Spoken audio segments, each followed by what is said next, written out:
Então, a importância de conhecer o sistema e de promover a manutenção. Então, para que não ocorram vazamentos de combustível, é de maior importância que todas as nossas juntas, selos e gachetas estejam apropriadamente instaladas, no primeiro ponto. Esse é o primeiro ponto. É fazer a instalação correta desses componentes no sistema. Tá? O que pode acontecer com junta, selo, gacheta quando eu vou fazer a instalação? Algumas delas têm lado para serem instaladas. Tem lado de cima, lado de baixo.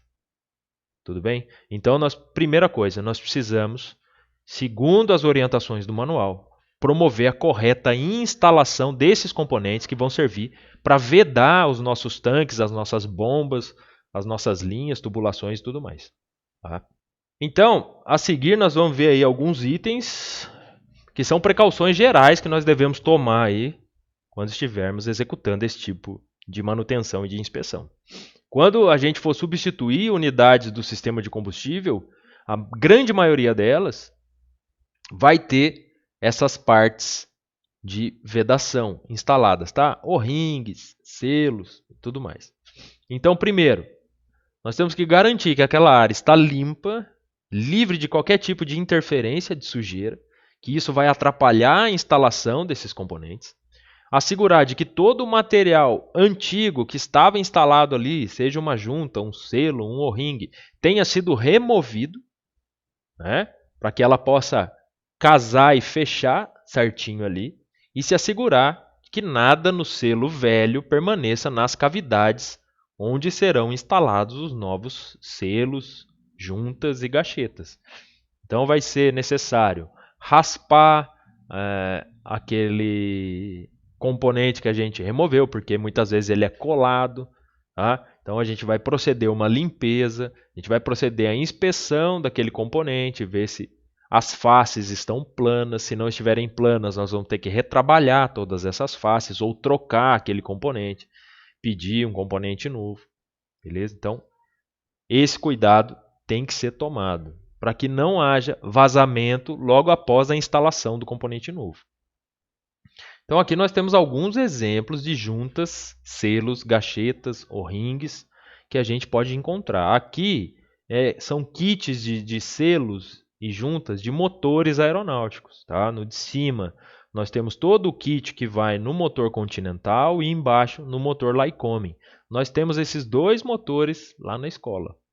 Tá bom? Então só no motor a quantidade de pecinhas aí de juntas que são instaladas. No nosso sistema de combustível, nós temos mais um monte. Vocês podem pegar qualquer catálogo ilustrado de partes e procurar lá gasket, O-ring, tá bom?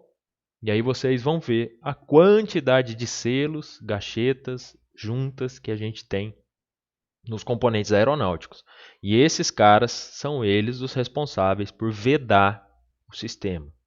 Então a gente tem que tomar cuidado de quando for fazer a instalação, não instalar do lado errado, se houver lado, de cima e de baixo, e não torcer esse componente, instalar ele torcido. Que quando a gente for fazer a junção, a gente precisa observar se o selo encontra-se no lugar correto, antes de eu fechar o componente, porque esse selo pode correr e aí ele vai ser esmagado. E tudo isso vai acarretar em uma não vedação do meu componente. Se esse selo tiver mastigado, mordido, cortado, se o O-ring estiver mais largo, né, já laceou. Tá? Então por isso que a gente sempre, quando desmonta um componente desse, todas essas partes, né, de juntas, selos e tudo mais, a gente tira o antigo, descarta e instala um novo, porque isso é muito barato, se comparado ao problema que ele pode causar no seu sistema, no seu conjunto, tá bom? Então é importantíssima a observação desses componentes, do seu estado geral e da sua troca feita de maneira correta. E a gente vai proceder essa troca de maneira correta em cima dos manuais de manutenção. Existe um outro manual que se chama MTC, é o Manual de Técnicas Correntes. Esse é um manual dos manuais. Tá? Esse é um manual que ensina, entre outras coisas, a usar manual, mas ele também vai falar e vai dar todas as definições que você precisa de todas as atividades que você vai realizar numa aeronave. o que é uma lavagem, o que é uma limpeza, como que eu instalo um O-ring, como que eu decifro um part number, quais são os produtos químicos que podem ser utilizados para limpar determinados componentes, quais que não podem ser utilizados, qual o tipo de combustível que eu vou utilizar, graduação do óleo, todas as características, tá? De todos os componentes e tarefas que eu vou realizar. Como é que eu aperto um parafuso, como é que eu dou torque, como é que eu recheco o torque, como é que eu faço um freno, como é que eu faço um contrapino. Então eu tenho tudo nesse manual de técnicas correntes, tá bom? Na reposição das juntas, selos e gachetas, então, nós vamos sempre substituir junta e selo velho, independente se eu instalei um componente há 2, 3 dias atrás. E aí esse componente, ele apresentou, ou esse sistema onde o componente está instalado, apresentou um outro defeito qualquer, que exige que eu remova o componente instalado há 2, 3 dias atrás. E nesse componente que foi instalado, tem uma junta. E essa junta só tem 3 dias de operação. Eu vou recuperar essa junta? Eu vou desmontar, trocar a parte que eu preciso lá e remontar com essa junta? Não. A partir do momento que você desmontou aquilo ali, você vai arrancar essa junta, vai jogar ela fora, vai colocar uma junta 0 km ali. Pô, mas troquei ontem. Não justifica. O valor da peça não justifica você não trocar, você reutilizar. Por quê? Porque pode te trazer um problema muito maior. Tá? Então isso aqui a gente chama de material de consumo. Se você desmontou, você joga fora o velho, limpa toda a área, instala um novo e fecha de novo. Tá bom? Nós vamos verificar essas juntas e selos novos quanto à sua limpeza, o seu estado, assegurando também que nós tenhamos uma área ali em ordem para o trabalho, porque se eu apoio essa junta numa bancada e eu tenho ali jogado nessa bancada pedaço de arame de freno, parafuso, arruela, porca, eu posso danificar a minha junta, que está novinha, e não perceber esse dano e fechar o componente. E depois eu vou ter um vazamento que eu não vou conseguir resolver. Por quê? Porque ele está na junção das duas partes do componente. A minha junta está estragada, está prejudicada. Tá? Então eu vou ter que abrir, arrancar aquela junta, colocar uma nova e fechar o componente de novo. As superfícies de contato devem estar perfeitamente planas, então se for necessário, a peça vai ser enviada para um retrabalho. Porque senão a sua junta não cumpre a função que ela foi projetada, que é vedar. Parafusos, porcas e prisioneiros que mantêm essas unidades juntas, eles precisam estar devidamente apertados ou ajustados para prevenir vazamento através dessa junta ou selo. Então, por exemplo, em tubulações pneumáticas, nós temos juntas de cortiça, né? Cortiça que faz rolha. E nós damos um torque ali, que é um torque muito baixo, para promover essa junção. Então nós fazemos o teste de vazamento. Caso haja algum vazamento, o manual traz para a gente que eu posso ir ajustando o aperto daquelas porcas até, lógico, um limite máximo. E que através desse ajuste que vai ser feito ali, apertando um pouquinho mais cada uma dessas porcas, eu tiro o vazamento. Eu consigo eliminar o vazamento, por quê? Porque eu comprimi ainda mais aquela junta, aí ela se acamou no local e promoveu a vedação. A junta nova. Então, por isso que eu não posso depois abrir esse componente e utilizar a mesma junta, porque ela já vai estar marcada. Vocês entenderam? Ela já vai estar amassada. Então, provavelmente, quando eu der o aperto mínimo, ela não vai vedar. E provavelmente, quando eu começar a dar o aperto máximo também, eu não vou conseguir uma vedação suficiente. Eu vou ter um pouco de vazamento.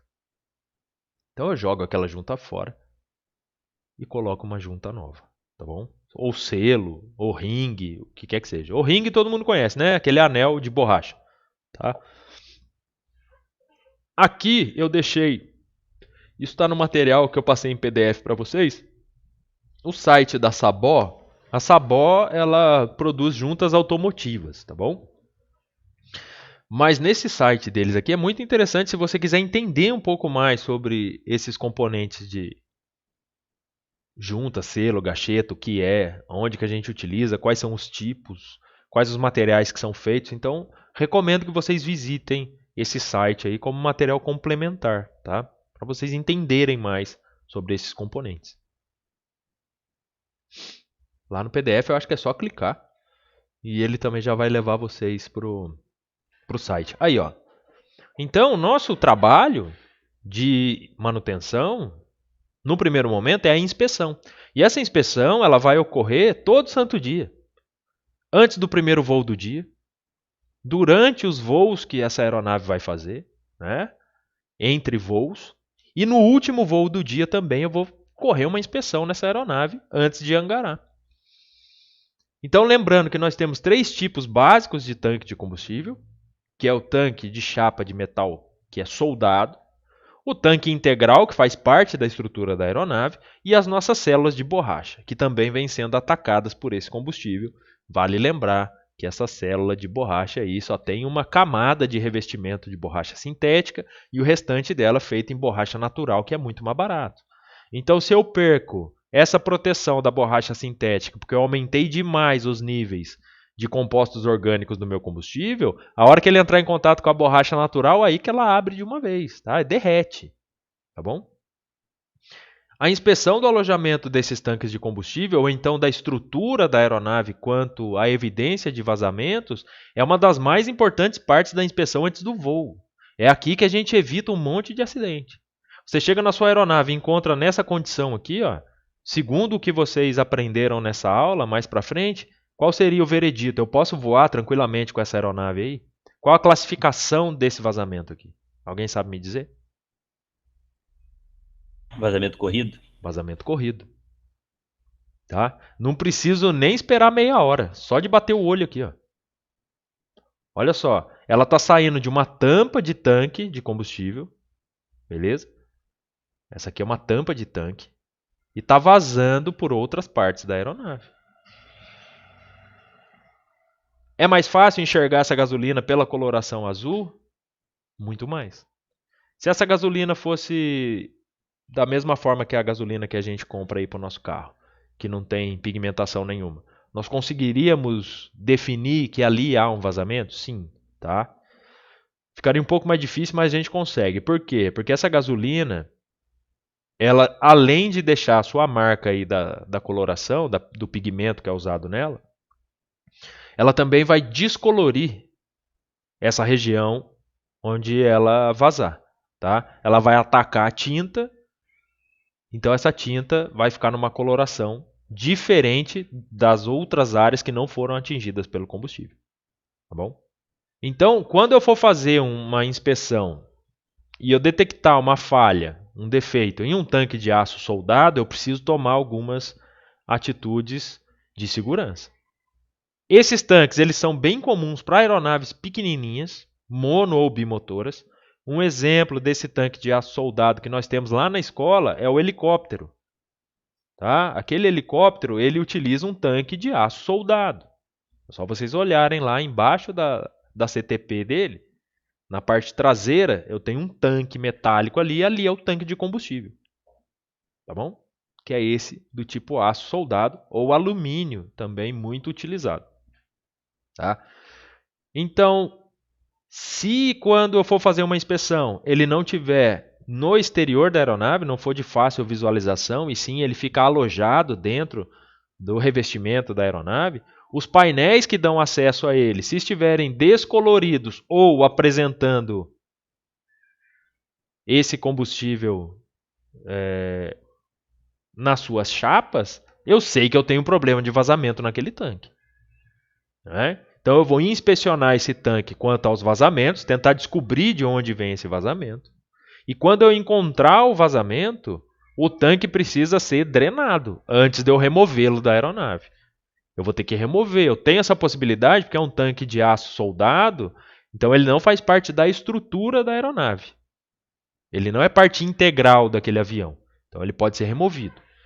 Então eu vou drenar esse tanque, eu vou tirar todo o combustível dele antes de fazer a desinstalação e eu preciso neutralizar esse tanque. Por quê? Porque o reparo será feito através de solda. E a solda, todos os senhores sabem que vai gerar faísca. E se eu não neutralizo esse tanque, eu corro o risco de, quando eu for fazer uma solda, o tanque explodir na minha cara. E isso não vai ser legal. Então, como é que eu posso neutralizar esse tanque? Então, após remover todo o combustível, eu vou drenar todo o combustível. Após fazer essa drenagem, eu posso ir lá e descarregar um extintor de CO2, gás, tá? CO2. Esse CO2 vai forçar todo o remanescente de combustível, vapor e tudo mais, a deixar aquele tanque. Tranquilo? Então, a apostila traz aí no mínimo 5 libras de tamanho, o meu extintor aí que eu vou utilizar, mas eu não preciso necessariamente usar um extintor. Se eu tiver um cilindro de CO2 na minha oficina de manutenção, que é o mais provável de você ter lá, você vai injetar esse CO2 do cilindro lá no seu tanque para promover essa neutralização. Se eu não tiver o CO2, eu posso utilizar o nitrogênio seco, o gás nitrogênio. O nitrogênio, todo mundo sabe, ele é um gás inerte. Então ele não toma parte na combustão. Por isso que o nitrogênio também é utilizado para encher os pneus da aeronave. Porque caso haja um incêndio ali no trem de pouso, os pneus eles não irão auxiliar no alastramento daquele incêndio, porque eles estão cheios com nitrogênio. E o nitrogênio também não vai sofrer grandes variações de volume por conta das temperaturas, coisa que vai ocorrer se a gente fizer um enchimento do pneu do avião igual a gente enche o pneu do nosso carro, que é com ar ambiente, que além de nitrogênio, que é a maior concentração da nossa atmosfera, nós temos vários outros gases, e o mais perigoso deles para combustão é o oxigênio, tá bom? Então o nitrogênio também eu posso inserir nitrogênio lá, ele vai tirar todo o ar atmosférico, vapor de combustível e tudo mais do tanque, e eu neutralizei esse tanque. Posso trabalhar nele sem perigo, tá bom? É interessante também a gente fazer um procedimento para qualquer tipo de tanque, que é a ventilação desse tanque, principalmente se alguém precisar entrar lá depois. Então a ventilação, a gente vai colocar ventiladores nos bocais ali, nas portas de acesso desses tanques, e vai deixar por pelo menos 8 horas esse conjunto sendo ventilado, para a gente forçar todo o residual de combustível a sair do tanque e reduzir a sua atmosfera de combustível dentro do tanque, tá bom? Porque você vai entrar lá para fazer uma inspeção, você vai ficar respirando aquele vapor de combustível, você vai passar mal, você pode ter uma tontura, pode desmaiar, pode inclusive morrer, tá? Então, antes da soldagem, o nosso tanque deve ser ventilado por pelo menos 8 horas. Após ter sido drenado e neutralizado, eu vou ventilar esse tanque e isso vai garantir que eu removi qualquer vestígio de combustível. A pressão de ar que eu vou usar para detectar o vazamento não pode ser maior do que meio PSI. Tá bom? Então, esse tanque aí, ele vai ser todo vedado e eu vou instalar uma flange com uma válvula de enchimento que eu vou ligar um compressor ali e vou enchê-lo numa pressão ali de no máximo meia polegada, que é para não estourar as paredes desse tanque. E vou fazer a detecção do vazamento. E como que eu faço a detecção do vazamento? Tem uma foto aqui. Cadê? Tá no vídeo. É igual ver se o pneu lá, a válvula do pneu da bicicleta está vazando. Uma espuminha, tá bom? Então, sabão líquido ou uma solução de espuma vai ser pincelada ali na área onde eu desconfio que exista um vazamento, ou eu posso espalhar isso no tanque todo, e onde der bolha é porque eu tenho um defeito. Vou marcar essa área e vou procurar outras possíveis regiões onde está ocorrendo vazamento, tá bom? Encontrei todas essas regiões, marco todas elas, e aí vou proceder com o reparo de acordo com o manual do fabricante daquele tanque. Então eu vou mandar esse tanque lá para o pessoal de célula, aí o cara de célula vai promover os reparos necessários. Ele vai ver de que tipo de material que esse tanque é feito, qual o tipo de reparo que ele aceita, se vai ser uma soldagem direta, se ele vai ter que cortar um pedaço daquele tanque e colocar um remendo, rebitar esse remendo e depois soldar os rebites para garantir que ele está vedado, que ele está fechado e não vai vazar. Tá bom? Então, tanques de alumínio, eles são fabricados de ligas soldáveis, tá? Então não é alumínio puro, é uma liga de alumínio e ele pode ser soldado também. Após rebitar os remendos, o pessoal de célula vai fazer muito isso, a gente chama de bacalhau, tá? São esses remendos aí na aeronave. Os rebites podem ser soldados para assegurar que não vai ter vazamento naquela área onde foi feito o reparo, tá bom?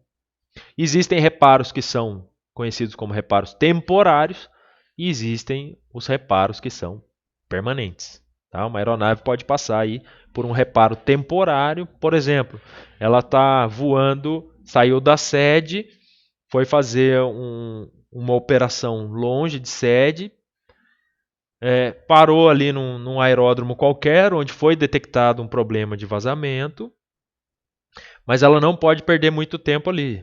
O mecânico vai lançar a mão, claro, se o vazamento assim permitir, de acordo com o manual, ele vai lançar a mão de um remendo ali que é temporário, e quando essa aeronave retornar para sua base ou chegar a uma oficina que tem ali uma estrutura melhor, ela vai fazer o seu reparo permanente. Tá? O manual permite também essa questão dos reparos temporários aí, para não inviabilizar a utilização da aeronave, desde que, é claro, a aeronave esteja dentro de determinados padrões que o manual vai trazer para você, quando forem encontrados vazamentos. Então aqui a gente vê um mecânico fazendo a solda em um tanque, vocês veem um tanque bem simplesinho, né? Bem feio por sinal, tá? Mas utilizado em algumas aeronaves, ultraleves e aeronaves de pequeno porte aí, podem utilizar esse tipo de tanque de combustível, tá bom?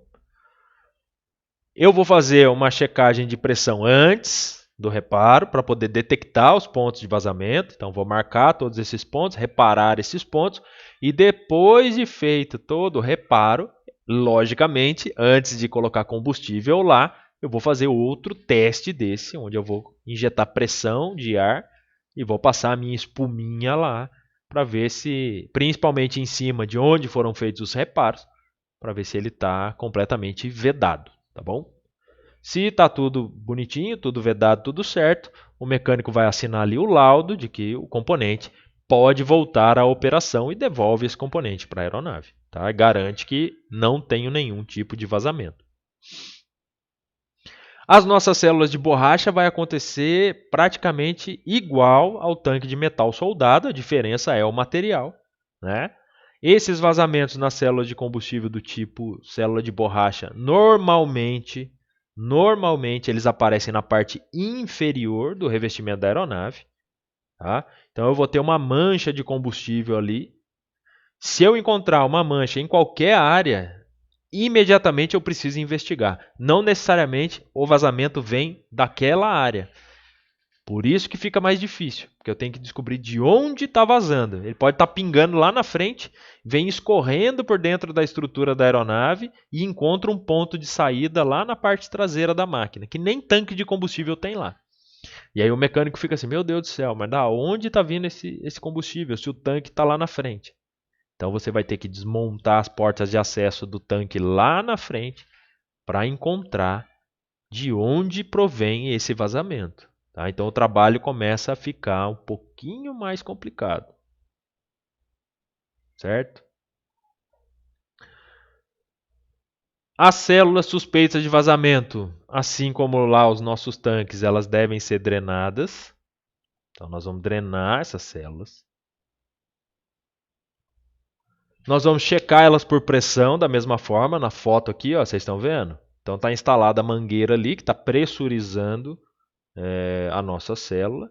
E quando eu for executar essa pressão, preciso tomar cuidado para não exceder também a pressão de trabalho. Então ali vai ser entre 1/4 e meio PSI de pressão só, para inflar. E aí vou passar a minha espuminha nessa célula de borracha e detectar vazamento, igual o cara da borracharia, da bicicletaria faz com a câmara de ar do seu pneu. Coloca dentro da banheira lá, né, vê de onde sai a bolha, marca ali e faz o famoso manchão. né? Então aqui a gente vai proceder basicamente desta forma também. Toda manutenção de células precisa ser executada de acordo com a especificação do fabricante daquela célula de combustível, né? Então não é do jeito que eu acho que deve ser feito, é da forma como o fabricante indicar para ser feito isso. Tá? Geralmente, as oficinas de manutenção de aeronaves, elas só fazem o teste para verificar vazamento. Se não houver vazamento, devolve a célula à operação. E se houver algum tipo de vazamento ou defeito, geralmente a gente manda para uma outra oficina, que é homologada e só trabalha com células de combustível. Ou para o próprio fabricante. Ou o fabricante manda lá um técnico dele para resolver esse problema para você. Tá? A oficina tem que ser homologada para poder desempenhar esse tipo de manutenção, de conserto, principalmente garantir que ele pode retornar ao serviço. Então, muito cuidado, não adianta só ir lá passar cola de contato e colar um remendo ali, tá bom? Então tem todo um procedimento que precisa ser feito. Toda uma análise também. Os tanques integrais, eles trazem um grande problema para a gente, por quê? Porque a gente não consegue remover eles da aeronave. Já que eles fazem parte da própria aeronave, eu não tenho como remover aquele tanque sem remover um pedaço do avião junto, geralmente ali a asa. Né? Então, tanque integral sendo parte fixa da aeronave, devido à sua natureza, alguns vazamentos vão permitir que esse combustível escape diretamente para a atmosfera. E aí eu tenho um risco maior também. Isso torna possível que a gente considere desprezível um pequeno vazamento que não represente um perigo de fogo nem uma grande perda de combustível. Tá? Mas ele é desprezível, porém precisa ser monitorado. Então, para padronizar os procedimentos, nós temos as classificações dos vários tipos de vazamento de combustível que podem ocorrer. Olha que coisa feia aqui do lado. Olha essa foto aqui. Ó. Tá? Olha até onde o combustível já foi. O combustível chegou até as portas da nacelle do trem de pouso dessa aeronave. Beleza? Saindo aqui da tampa do tanque. Né? Aqui eu tenho um dreno de combustível. Tá? Olha aqui. Um vazamento gigantesco nessa aeronave. E aqui nessa, onde estão anotadas as setas, a gente percebe a descoloração da tinta que o combustível está vazando aqui pela tampa de enchimento, o bocal de enchimento superior. Tá? Eu tenho vazamento de combustível e está escorrendo pela asa. Beleza? Então, faz ali a sua trilha de descoloração na pintura da aeronave. Não tem a coloração azul, mas aí, ó, ele descoloriu a tinta branca da pintura do avião. Então, como é que a gente classifica um vazamento de combustível? A gente vai ter que medir a área que esse vazamento vai umedecer num período de 30 minutos. Essa é a classificação padrão utilizada. Tá bom? O seu manual vai trazer basicamente esse tipo de classificação, mas ele pode trazer algumas etapas um pouco diferentes ali de como você vai considerar. Tá? Mas basicamente a medida de uma área que vai ser umedecida num período de pelo menos 30 minutos. Então eu cheguei lá, na prática, na minha aeronave, para fazer a inspeção e encontrei um possível vazamento, encontrei ali combustível na estrutura dessa aeronave. Já posso condenar que ali tem um vazamento? Não. Por quê? Porque pode ter ocorrido ali um espirramento desse combustível na hora que o cara foi abastecer, ou essa tá sujo de outra coisa. Então, num primeiro momento, eu já não posso considerar aquilo como sendo um vazamento proveniente daquela aeronave. Porém, já acende a luz amarela. E aí o que a gente faz? Encontrou um indício de vazamento, uma descoloração.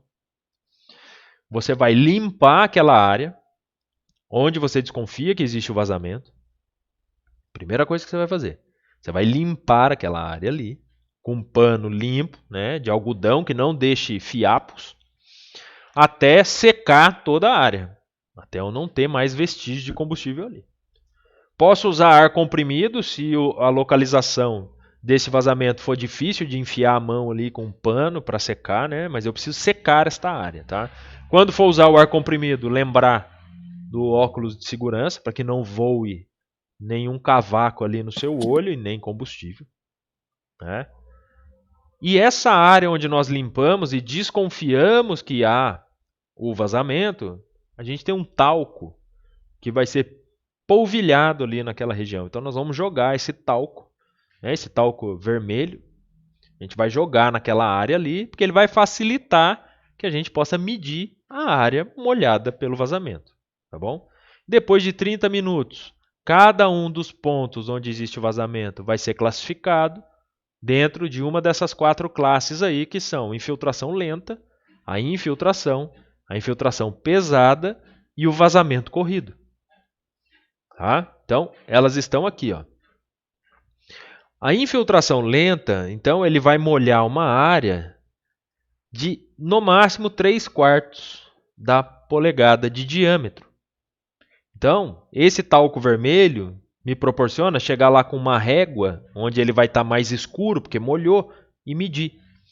Então, até 3/4 da polegada de diâmetro, eu tenho uma infiltração lenta. Tá? De 3/4 até 1,5 polegada de diâmetro, eu tenho uma infiltração.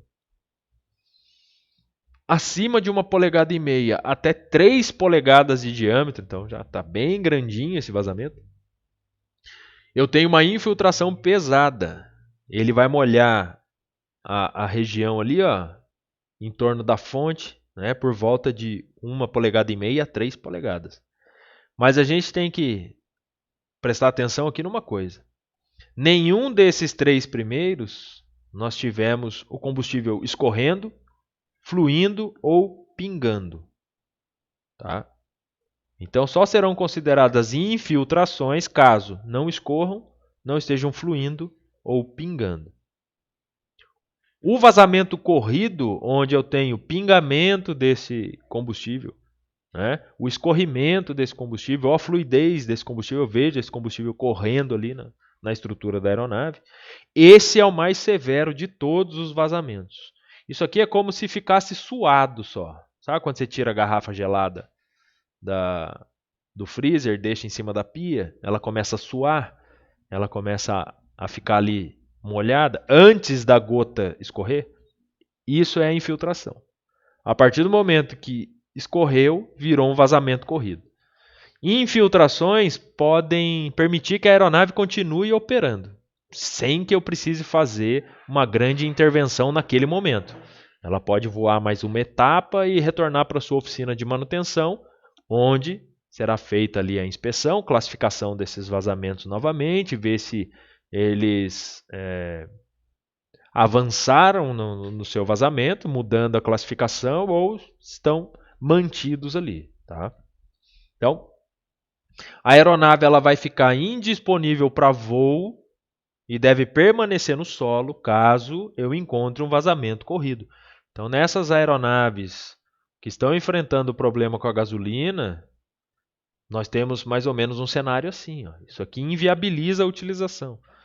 Tanto que a Associação dos Pilotos emitiu uma nota pedindo para os pilotos que encontrarem mesmo as infiltrações que eles não voem com as suas aeronaves, até que seja feita uma inspeção mais aprofundada nos componentes do sistema para saber se eu já não tenho partes desses componentes soltos no meu sistema que podem entupir filtro, travar bomba, chegar até o motor, entupir bico de injeção de combustível e isso vai bloquear o fluxo.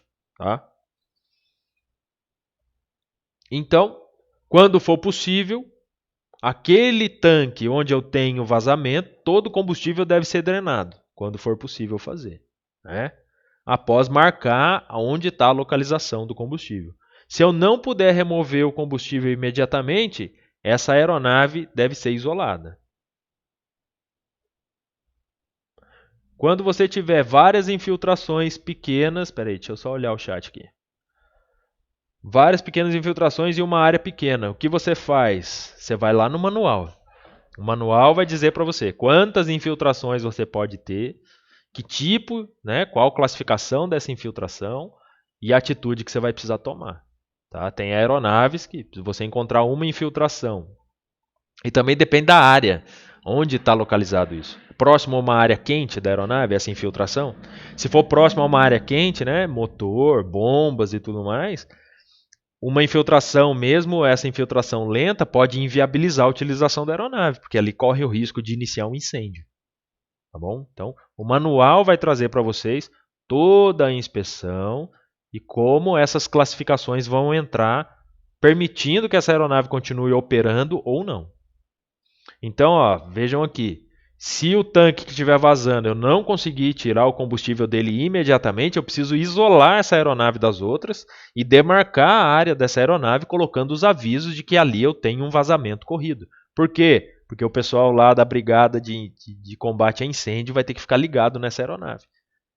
Porque eu posso iniciar um incêndio por conta do vazamento dessa aeronave. Tá? Então o pessoal trabalhando com uma lixadeira, mesmo com uma talhadeira ali em alguma área da aeronave, pode iniciar uma faísca, um curto-circuito, né? Descarga estática de uma outra aeronave pode iniciar um incêndio. Então vai ser tomado todo o cuidado para o isolamento dessa aeronave até que eu possa promover o destanqueio dela.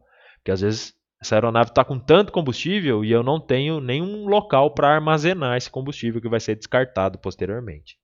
Beleza? Bom, já são 15 horas. Aqui está quase acabando a explicação, mas vocês podem ver no vídeo lá, ó o que pode acontecer, ó. Vazamento de combustível, tá, gente? Olha aqui, ó, derreteu o avião inteiro, tá bom?